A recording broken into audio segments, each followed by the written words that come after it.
I deserve it, yeah? Yeah. Cool. Let's just download it as we speak. So feel free to join the live on Insta. Insta live. We also got TikTok live going as well. So it's up to you which one you prefer. Okay. That's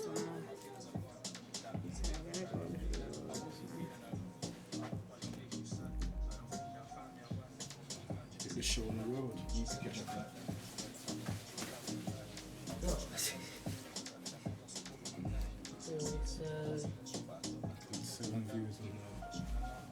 Hi. I didn't know there was already people there. Oh, is it? Yeah. Big up Tuggy. Tuggy in there. Hi, my name is LadyLara. Yeah, man, catch them. I am a rapper, I'm a singer. Multi-faced, Yeah, I dance, I direct, produce, write. Wait, I'm in what? I'm not saying it like it. I'm saying she's a she-boss. Wait, did anyone hear that? That's my intro. I'm not saying entrepreneur. Entrepreneur. I'm not saying it. I want you to make it get it wrong. You're like, can you say the E word? Entrepreneur. Like, Ebony, that's the E word I know. Trust me, Ebony is the word. Don't worry about the entrepreneur. I'm good. Who's gonna pop to the shop quick? Oh, okay, yeah, just that normal booze thing.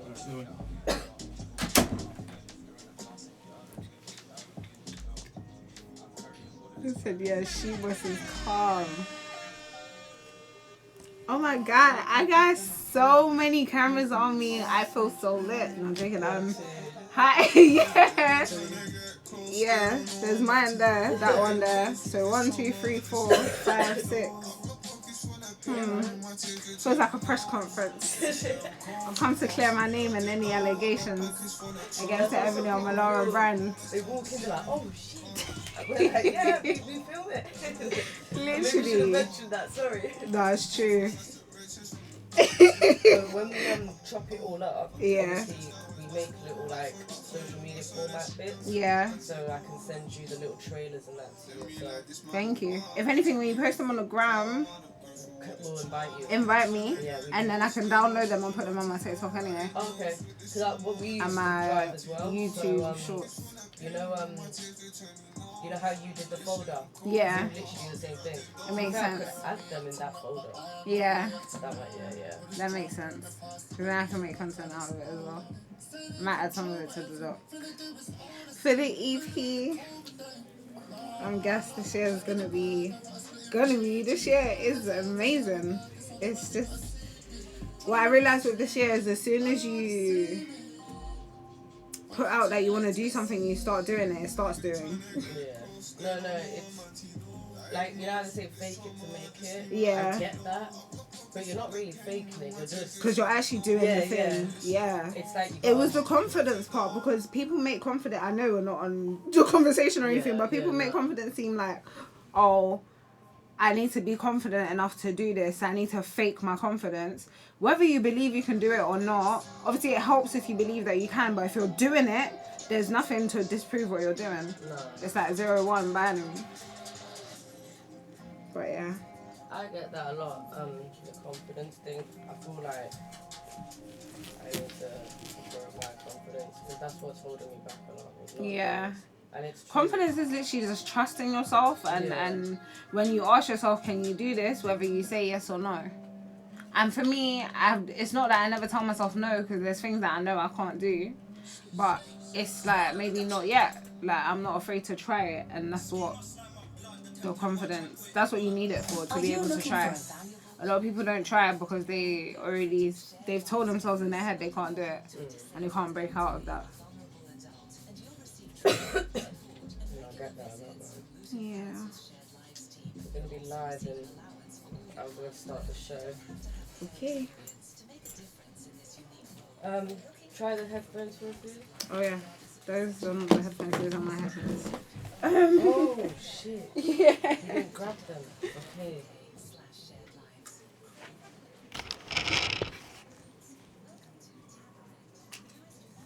They should be able to reach. Because, obviously, luckily you're not performing yet. Yeah.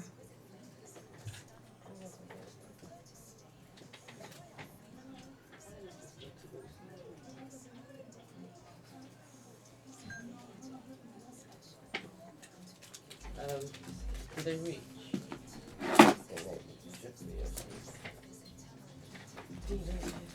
Yeah, they do. On the ad, the 27. Hello. Hi, nice to meet you. Nice to meet you too. Take your seat and see adjusted to how you. So let's start recording now, yeah? Okay. Just the headphones. I've given Ebony mine, but I'm gonna. I'll sort it out. 10 seconds. What, because I put my laptop on now or not? Okay. Not bad. I'm gonna be live Okay. now. Welcome back to the OTR radio show, guys. We're here with a special guest. We have the queen right here, the she boss and multi-face artist. Let me not toot her horn too much. Or toot her horn, not hoot, I can't even speak. But please introduce yourself. So my name is LadyLara, or I'm more popularly known as Ebony Omolara. And yeah, that's me. Yes. But what do you do though? I just boosted you, man. So- No, I'm joking. In the shortest format, Yeah. I'm a creative person. That's just how I know how to describe it. But in terms Yeah. of practically what I do, I make waist beads, and it's all about women empowerment. I run a workshop. I have a book. I make music, produce, direct, write. Yeah, A book? yeah. What's the book I'm working about? on the second one. So Okay. the first book is called Women and Waist Beads, and Yeah. it's how to heal your relationship with yourself using waist beads. Yeah. And so we speak about the history and the tradition behind waist beads, but then also how we can each like define and implement self-love, confidence, and body positive practices into our lives so that we can learn to love ourselves more. I just feel like if more people love themselves, then they wouldn't do hurtful things towards other people, because hurt people hurt people. Yeah. But if you have healing people, then who's getting hurt?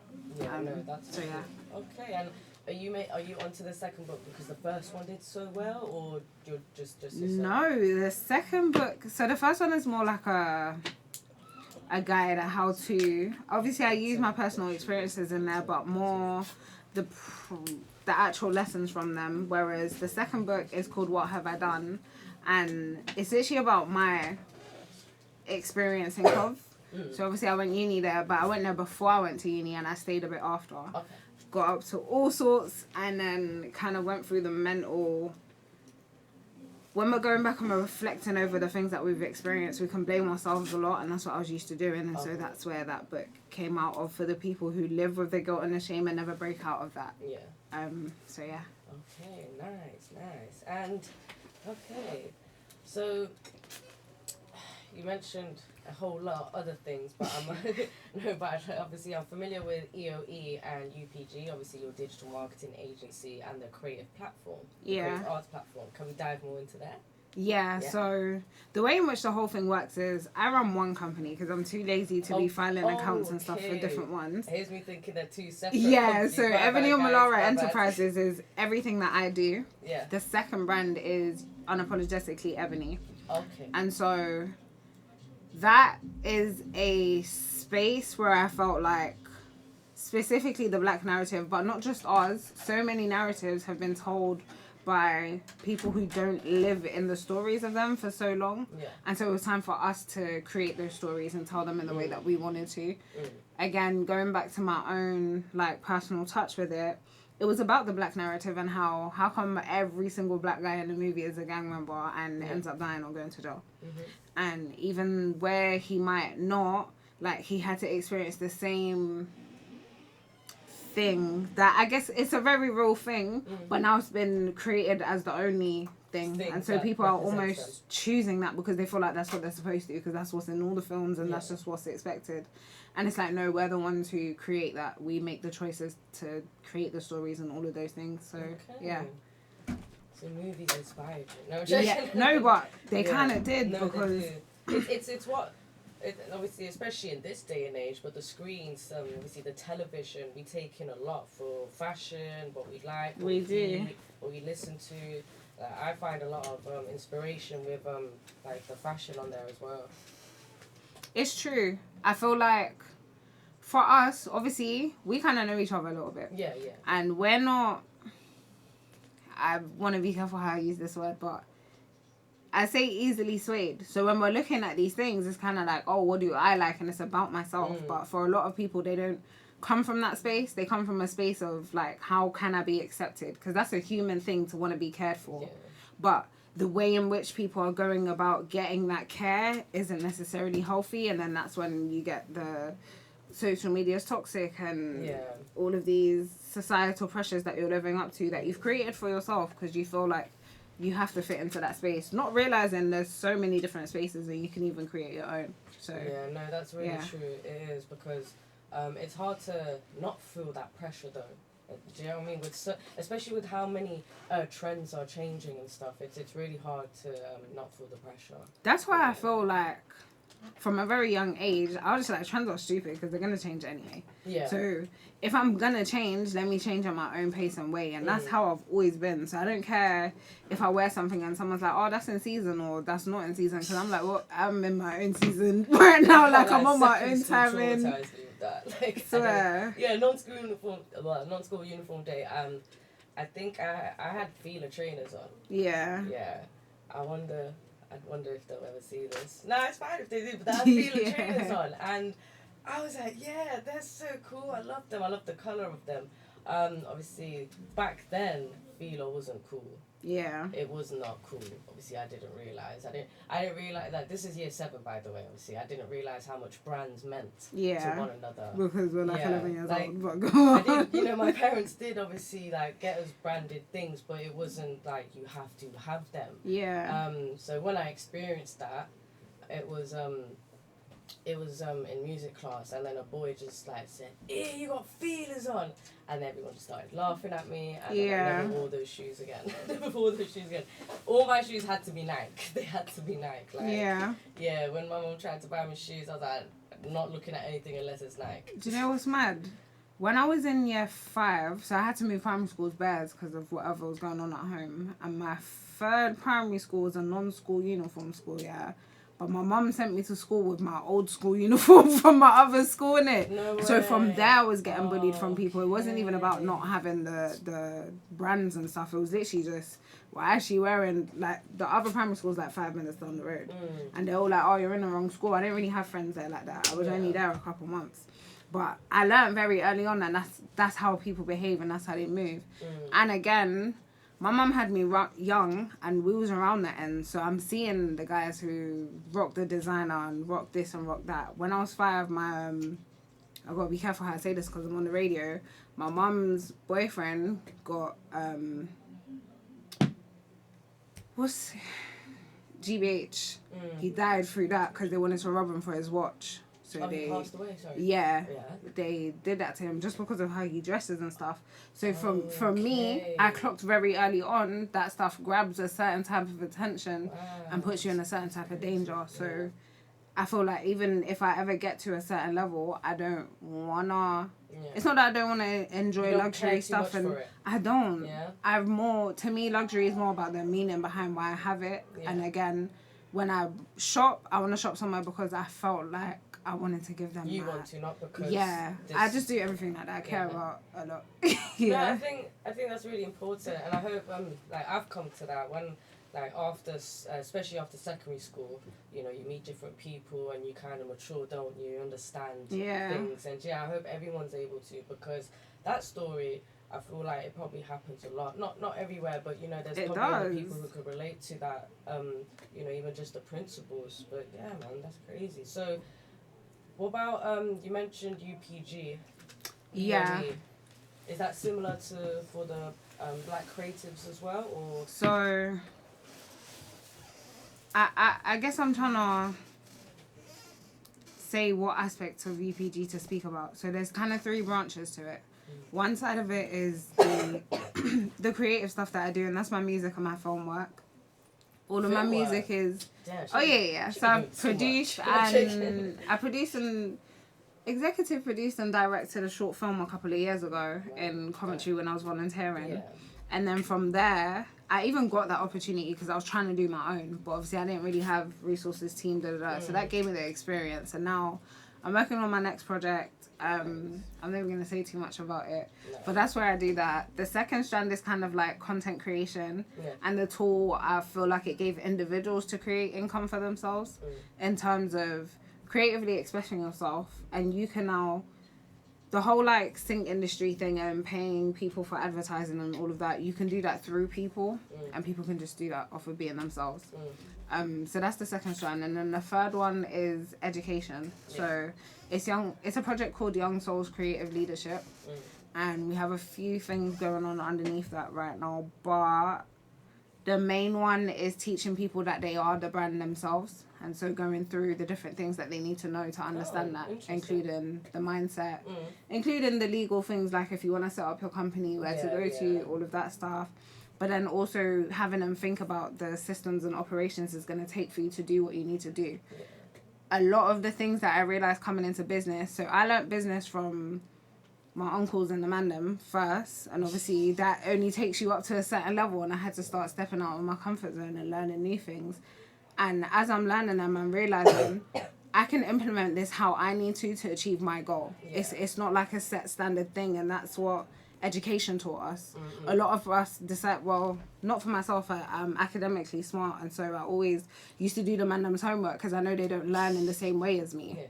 And I didn't want them to get thrown out of school just because like there's miscommunication. Different learning types. And so I want to be able to teach people the same things, but just in ways that they'll learn it and feel comfortable learning it. That's nice. So You offer different learning types, because some people are visual, some people it's repetitive. That's the point. Listening. You can't just shove a book in front of everyone and be like, hey, if you can't read this in our language, then you're not smart. You can't copy and paste in that format. That's the point. But no, that's really nice. Oh wow, that's really nice. So what inspired you to start those businesses? I know with obviously UPG, obviously we heard that, but what about EOE?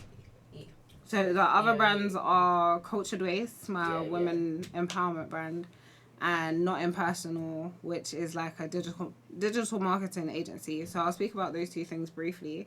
The women empowerment one came from me growing up around women who just did as they was told even when they weren't happy to. And so there was always two conversations going on, how they thought they needed to feel in order to keep everything happy and safe, and then how they really felt, which is what happens in the back room when teeth start getting kissed and stuff like that, you know what I mean? You find out who they really love. No, but real, it's like they you realise it's all arranged marriage. No, I'm joking. I'm joking. That's the Indian side of me coming out, guys. Sorry. No, but DJ's you're like, hitting so close to home, and I'm like, okay, the overspill here, but it's literally that in terms of me growing up and realising these are women who don't feel like they can stand for themselves, and so they don't voice what they need to voice when it needs to be. And because of that, there's a lot of resentment and hostility within their energy towards everybody, because they don't feel like they can express themselves. It's not their fault. You know, growing up, I don't know if you guys have seen this with mummies and aunties, like, you realise that, oh, they're not even that bad. It's because of so-and-so and of them suffering so much, and they've not even learned, they've not even realised there's help out there, or this is called stress, and you know. So yeah, man, that's lovely. It's that. So it was that, obviously, growing up, I'm a young woman, experienced a couple of different relationship situations, that just made me realise I'm very... we call it temperamental. I don't know if that's the word, but when I don't like something for too long, I can't hack it in it. But some people can, and they'll continue to. And so it's just giving them the space to, not necessarily saying everyone should get up and leave their husbands, because when I think about it, like in my family, I know they're not going to do that. But I want you to be able to create a safe space for yourself and still create a life for yourself that you can live and not have to like drag your head through it every single day. So that's Cultured Waste. And then obviously like the actual waste beads part of it is linked to my heritage. I'm from Sierra Leone and Nigeria. And you make them by hand, don't you? Yeah, we do. Make sure to tell people to talk about. Don't worry. No, I forget sometimes. And then my digital marketing agency is called Not Impersonal, and I haven't actually shared this like backstory with anyone yet, but I actually made it because, again, growing up where I grew up and just the dynamic that I was in, that's the simplest way I can put it, is I always wanted for something. And so over the years, obviously, I used to be on the road, so I was doing this, that, I had bread, I just gave it out and I spent it on nonsense, right? And then I realised I'm not spending consciously and it's all because of my emotions, and a lot of people are caught in that, and we don't live in a world that wants to aid that. We live in a world where people manipulate that. And so you have a lot of people who are going through emotional distress, and so they're just spending money, and there's corporations just giving them more things to buy. And it wasn't that I'm against business, because again, I wouldn't have gone into business, but it was just that I feel like business gives you the opportunity, gives individuals the opportunity to see a problem that they've experienced and faced and provide the solution. And not everyone's on doing that. So it was just about, even like EOE, I started it with just black businesses, black owned businesses. Then I realized, I knew I didn't want to work with all black owned businesses, and it's because not all of them are intentional. Not all of them are worried about their impact. And so now it's just more about businesses that provide an impact but still want to make a profit. Of course, they still have to charge you for something because it's a transaction, but we got to pay for materials and I understand that. It's just not free. Exploiting that. It doesn't or just pop up. I guess exploitation is the best way I can describe it. I had a lady the other day, she runs like a online shopping management thing. And she was managing my TikTok shop, and then she kept on saying that we need to kind of remove the healing aspect and just sell waist beads. And I'm like, no, because I didn't make waist beads just to make money off of waist beads. I made waist beads to help women heal, because there's a very serious issue with self-esteem. That you can't, you need to take yourself out of it, you need to unperson. No, because I know what I experienced in those relationships when I had no confidence, and I wouldn't wish that on anybody or their mother. So, yeah, that's just me.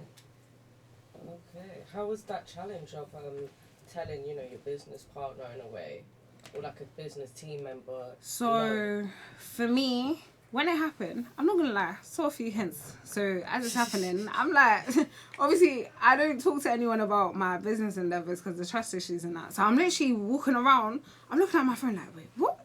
Because I've said something to her about my heritage, my great grandmother, and why I make waist beads, and she's put laughing emojis. So I'm like, really?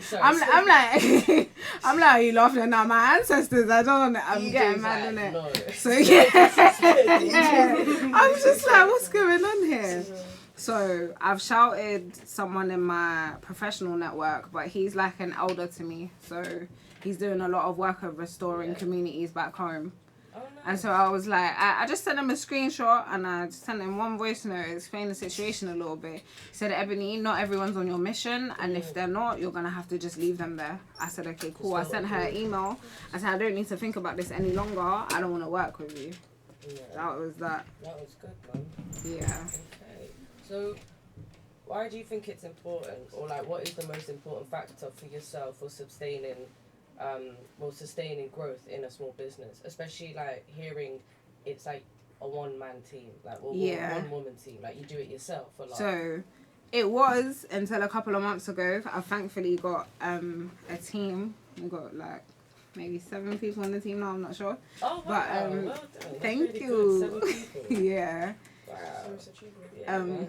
Thank you. Like, to be able, because to me it's being able to find the trust as well. That's the point. When you made something your own, it must be a lot. It is, especially for me, especially because I come from the ends and what I used to do and the people I'm used to being around. Okay. It's a lot, I'll be honest. But extra vision on it. Yeah. How have you been able to separate that, as in your experience and I don't want to say your background, but more so like what you've gone through, that part. How have you been able to, when it's business time, separate it, because it must be 2 different things, right? It isn't. It was at first. I came into business thinking it was 2 different things, and then I very much learnt that those principles that are carried in the ends are carried in the business world, and I had to bring my beast back. I'm not gonna lie. I had to be like, Ebony, I know you put her away for safekeeping because we're not in that environment anymore, but it's wilder out here. Okay. So yeah, that's kind of how I explain that. Okay. Yeah. So maybe it's a good thing. I think you went so. Through you know, the experience. Like, you know how sometimes in life, obviously, I feel like there've been lessons when I was younger. I was like, why did this happen to me? Like, why me? I'm such a good person. But when you kind of look at the flip side, it's like, wait, that helped me grow. So one of the songs on my EP is called True Living, and ever since I wrote it, it's been my song to remind me of that every single time again. Cause I say life's not been happening to me; it's been happening for me. Yeah. So regardless of how I feel for this week, month, year, 5 years, I know that I have to make this happen. I have to make it work for me because this is the one life that I have.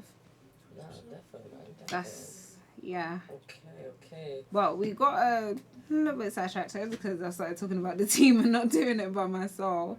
I think you asked me about how to sustain business growth. Yeah, it was just more about yeah, sure, man, ask a question. DJ would like to ask a question. Yeah. Oh, okay. I was just gonna say, obviously I have notes, I have my questions. No, I just said, what do you think is the most important factor for sustaining growth in a small business? I think it's being open-minded and take that not like everyone can just say to be open-minded. Be discerning with what opportunities you say yes to and make sure they're in alignment with who you are, your values, and what you want to achieve.